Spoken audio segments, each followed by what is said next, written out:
Hi, I'm Reverend Philip Wright. I'm the lead chaplain for the Trust, and I'm delighted to be here today with Sheila Smith, Chief Operating Officer. Thank you, Sheila, for giving you time. Can I start by asking you, what was your role during the peak of the pandemic? So my role, my normal role, is to run and ensure that all of our clinical and some of our corporate services are on a daily basis are safe and meet the demand of our patients. During the pandemic, of course, that demand changed completely. So along with all the clinical services, the rest of the executive team, my job was to work with the teams to see how the demand was changing, how we needed to change all of the services we provided. Some we had to stop to make sure that patients were safe, and we reduced the footfall through the hospital, manage the flows of patients through the hospital so that we could provide safe care for both COVID and non-COVID patients. And in fact, by the end of the height of the pandemic, everything really was COVID coming through our doors. So we'd gone from a number of specialty clinical services to just one disease, to be honest, and we had to change all of our services to meet that, which meant training staff differently, using staff differently, and that was quite stressful for staff because they were often out of their comfort zone. So there was a lot of discussion, talking, albeit at a time when a lot of the workforce was off sick themselves. So diminishing workforce and a real major, it was almost like a major incident that's still running, really. And in your eyes, what was one of the toughest parts of that job at that time? The toughest part of the job at that time was supporting my staff.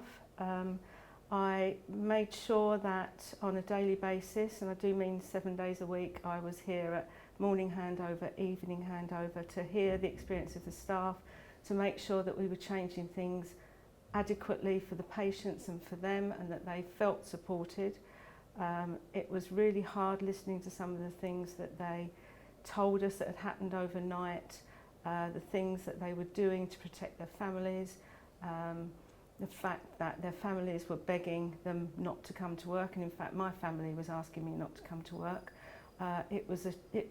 What we were seeing was real panic, and that was the hardest thing I saw. One of the most difficult things I heard was I just had a corridor conversation with a few people, the phlebotomists actually, and they said, will you please assure us that you will do everything 100% to keep us safe? And I said to them, absolutely 100%, I will assure you that I will try to, but the problem I knew was I didn't know that I could, and that was the hardest thing.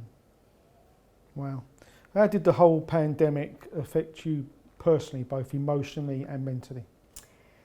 So, with hindsight, to be honest, we just got on with it. You know, it was what had to happen. The stress, the normal stress of work, where you're thinking, oh my goodness, I've got to do that next week, that's really stressing me out. It wasn't like that at all. Every single day was different. You didn't know what you were going to be faced with. It was absolutely exhausting. It was absolutely exhilarating. The people I've worked with over this time, people that I didn't really know, people that I knew, everybody reacted differently. And there was a lot of surprise, because some people I thought would be really strong and some people weren't. Some people just came out of the woodwork that just did amazing things. For me, the really tough things were seeing my staff at handover and how upset they were, and how stressed they were. They were so much more worried about their families than themselves. That really affected me emotionally. And I think the other thing that really got to me was I literally just went home to sleep, as many people did, so that's not just about me. But I think I was trying to assure my family that I was safe, and it was okay for me to go to work, and I wasn't actually on the front line, not like a lot of my staff were. And then of course I got COVID, and I wasn't sick or anything, but I was really scared about that, and of course that really scared my family. So there was an awful lot of stuff that I kept in that I didn't want to talk about, because I didn't want to scare other people. And Phil, you saw this yourself. somebody would suddenly ask me if I was all right, and you'd just completely melt down. You know, you'd have a really strong face, and actually I'm feeling the emotion now. You'd have a really strong face, but sometimes you just had to let it out, really. Thank you for that. What you would have seen it only in yourself firsthand, but you would have seen how it was affecting staff mentally. Yeah. What did you take on that? How did that make you feel? And what happened? It made me feel helpless in a lot of cases. What I saw was the immediate reaction was a lot of people went off sick because they thought they might have it, and as we know, the symptoms at that time, we really didn't know. It was a cough, really. We didn't know much else. A lot of people that were off because they were terrified, and that manifested itself in anxiety and stress. We did have a lot of people off with suspected COVID, so that was really difficult to manage, and it was really difficult to manage with the teams that were here because they were really stretched. At one point we were down to 25% people were off sick, and the majority of it was anxiety or possible COVID. That was really hard because we were at the same time trying to train up staff that had never looked after. So outpatient nurses, for instance, we trained them to look after critical care patients. That's a massive difference for them. It was really hard to support them in this massive change, but knowing that we've all got to do it. We've just got to do it. there's no way out of it.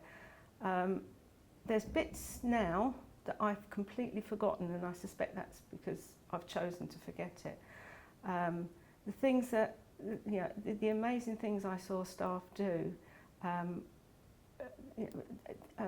just being innovative about how they worked with patients, but they never stopped caring for their patients. And I think that's the bit that I will always remember. Those staff coming off of their shifts, telling me the stories of what they've done for the patients. It's magnificent. Sorry.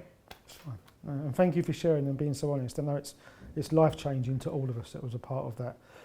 No one knows what we're going to go into the future, but from a mental health perspective, what advice could you give to anybody if we start to face the same fears and the same, hopefully we won't ever get to that same peak, but if we start to go down that road?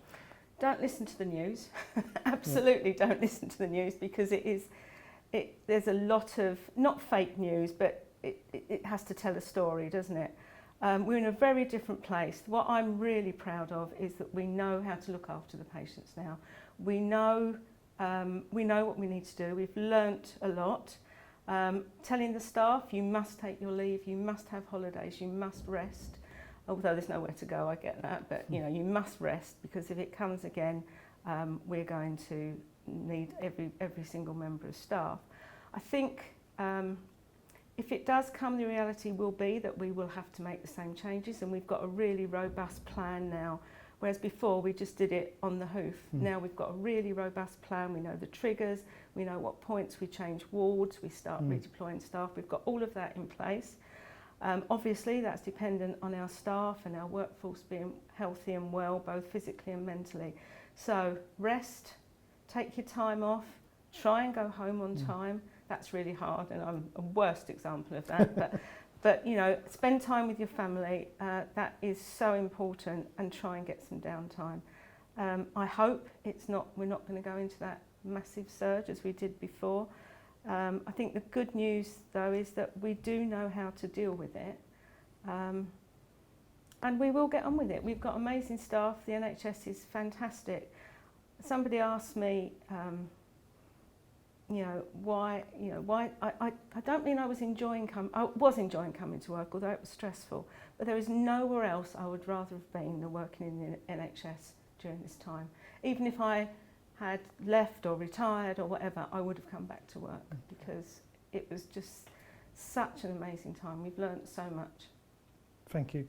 And just to finish with, really, if there's staff out there that are watching us today or listening who are mentally worried and anxious about what's coming up in the future or what they've gone through, any advice you'd give to them about who to talk to or any support? Or yeah, talk to your colleagues, because I suspect if you're feeling that way, they probably are too. We have set up quite a bit of support in the hospital. There's I can't remember what it's called, but we've got something where you can share your thoughts and your feelings. Let it out service. That's right, let it out service. And actually, I'm going to use that because I think that's really important. Don't be afraid of your feelings. Share them, talk about them, because I guarantee you somebody else will be feeling the same. Come and talk to me because I suspect, I haven't looked after patients on the front line, but I suspect I've felt similar emotions to yourself. So come and talk to me, talk to other people that have been here throughout it. It's also difficult for people that have been shielding because obviously they've been outside of it and now they're coming back, so it's about supporting them as well. So I think the biggest message is talk about it, don't bottle it up, because that's when you get into trouble. Well, thank you, Sheila, for everything you did during that time, and on behalf of the Trust, you did a great job, so thank you so much for that, and also thank you for your time today and for sharing so honestly. So, and thank you for your support throughout.